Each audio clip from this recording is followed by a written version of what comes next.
محتشم سامعین حضرات، اب باتیں صرف دو اس وقت بیان کرنے رہ گئی ہیں. ان لوگوں نے جن بنیادوں پہ شرک کا فتویٰ ہم پہ لگایا، اگر یہ اپنے گھر کی خبر لیں تو سب کچھ ان کے گھر سے برآمد ہے. اس فتنے کا سب سے بڑا بانی تو ابن تیمیہ ہے. پتہ جب وہ مرا تھا تو کیا ہوا تھا؟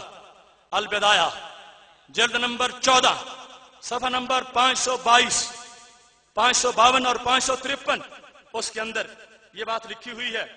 یہ اس کے مرنے کا ذکر البدایہ کے اندر اس کے شاگرد نے لکھا. اب بڑا معتبر ہے اس کے لحاظ سے، جو لکھا ہے دیکھ کے لکھا ہے. ہم وہ کچھ نہیں کرتے جو کچھ یہ کرتے ہیں، الزام سارا ہمارے سر پہ دھرتے ہیں. دیکھ لو لکھا ہے جب مر گیا ابن تیمیہ، جالس جماعت عنده قبل الغسل، غسل سے پہلے ایک جماعت پاس بیٹھ گئی. وقرأ القرآن، اور ختم پڑھا. وتبرکوا برؤیتہ، دیکھ کے دیدار کر کے برکت پائی. تبرکوا برؤیتہ وتقبیلہ، صرف آنکھوں سے زیارت نہیں کی، اپنے ہونٹوں سے چوما بھی ہے. ابھی غسل بھی نہیں دیا گیا، اگرچہ نحوست تو غسل کے بعد بھی ویسے ہی ہوگی، لیکن ابھی غسل نہیں دیا گیا، ختم بھی پڑا گیا، اور اس کی رویت سے تقبیل سے تبرک حاصل کیا گیا. تبرک ہونا نہ ہونا وہ علیحدہ مسئلہ ہے، مجھے اس کی وضاحت کی ضرورت نہیں. مگر یہاں رب نے اس لیے یہ کروایا کہ جو حق کا انکار کرے رب اس کے گھر سے دکھا کے چھوڑتا ہے.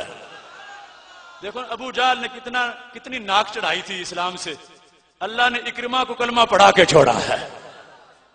ارد گرد سے ایسا ہو جاتا. تبرکوا برؤیتہ وتقبیلہ ثم انصرفوا، سارے چوم کے اس کو واپس ہٹ گئے. ثم حضر جماعت من النساء، پھر عورتیں آ گئی. ففعلن مثل ذلك، انہوں نے بھی چوما. ففعلن مثل ذلك، اور جن وجوہات پر تم نے مشرک ہمیں بنایا تھا وہ تو گھر سے نکل آئیں. چومنے نہ دو سرکار کے متبرک مقامات کو بھی چومنے نہ دو، اور چومنے پہ آؤ تو منکر تبرکات کو بھی چوم جاؤ. اور چلو مرد چوم لیتے، عورتوں کا کیا بنتا تھا حق؟ پوچھنا ہے ان سے کیوں عورتوں نے ایسا کیا. اور پھر اس کو جو غسل دیا گیا، جو پانی بچا، اس کا کیا ہوا؟ یہ لکھا ہے 553 صفحے پر، شارب جماعت الماء الذی فضل من غسلہ، فضل من غسلہ، جو غسل سے بچا تھا وہ پانی پی گئے. قلوب والا ہمیں کہتے ہیں، سوچنے کی بات ہے، ان سے پوچھو تو صحیح. پانی پی گئے. واقتسم جماعت بقیۃ الصدر الذی غسل بہ، جن پتوں سے غسل دیا گیا تھا وہ بانٹ کے کھا گئے. عجیب بات ہے، ہاتھی کے دانت کھانے کے اور دکھانے کے اور.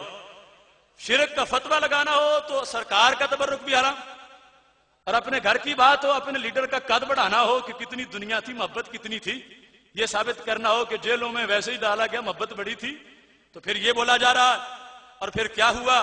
کہتے ختمت لہ ختمات کثیرہ، بہت ختم کیے گئے، بہت ختم. پھر یہ کیا ہوا؟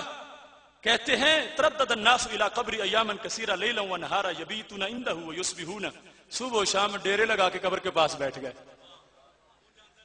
میں کہتا ہوں اس ڈاکٹر نالائق کو کہ کہو ان سکھوں سے جن کو جواب دیتے ہو کہ ابن تیمیہ ہے کہ جس کو ہم نے بت کی طرح پوجا ہے، وہ ابن تیمیہ ہے، اور لکھنے والا ابن کثیر ہے، کہ وہاں لیٹے ہوئے بت کو چوم رہے تھے اور مردہ کو چاٹ رہے تھے اور اس کے پانی کو چوس رہے تھے اور پتوں کو چبا رہے تھے. مت ماری جائے تو سب کچھ بھول جاتا ہے. کروڑوں سلام ہو سنی تیرے سینے کو، تجھے بھولنا نہیں پڑا، تجھے سارا دین یاد ہے.